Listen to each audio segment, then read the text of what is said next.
What's a frog's favorite Avera? Ribbit. You could also call it ribbis, ribbis. It just means taking interest. Now, you're supposed to take interest in your friends, your family, your loved ones, your fellow Jews. But this is a different kind of taking interest. We're talking about you lending somebody money, and when they don't pay back in time, or even if they do pay back in time, you say, well, when you pay me back, you got to give me more than I gave you. We're supposed to look at the Jewish people like we're all one big family. You wouldn't do that to your father. You wouldn't do that to your son. You wouldn't do that to your brother. Well, Achenu Kol Beis Yisrael. We're all brothers. In fact, this week's Parsha... Oh, 1 second.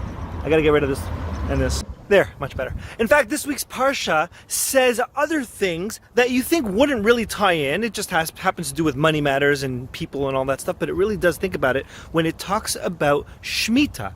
And Shemitah is a situation where you lend somebody money, you lend them $20,000. You don't expect to have any interest at all, but the Shemitah year, which happens every 7 years in the Jewish calendar, happens.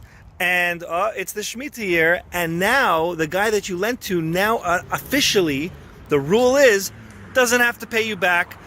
He was supposed to pay you back. You expected him to pay you back, but now the Shemitah year happened. Doesn't matter what it says in the ledger. All bets are off. You don't have to pay. The guy does not have to pay back. Now, before you say, wait a second, that's not fair. People are not going to want to lend other people money right before the Shemitah year. You know, it's going to be the 6th year, and you say, oh, you know what? Wait a second.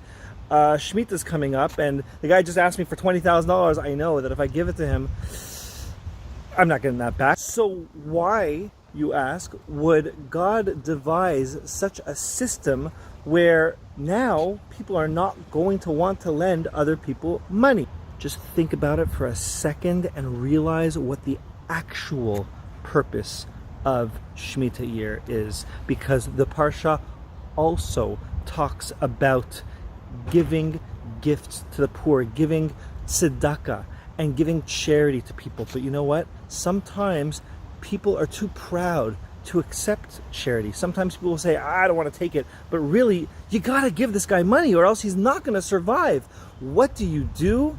So the Torah says, lend it to him. And then when Shemitah happens, the lender can say, I was going to collect it from you. I really was.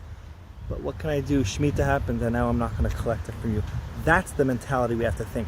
Shemitah is actually a tool for the lender. It's actually a tool for somebody who wants to give tzedakah, because God knows that Jews actually just want to give. The Torah is not saying, how can I get away from not paying? But really, as the 80s band Heart sings, how do I get you alone? Alone. All right, I hope your Shabbos is not alone. Have a great one.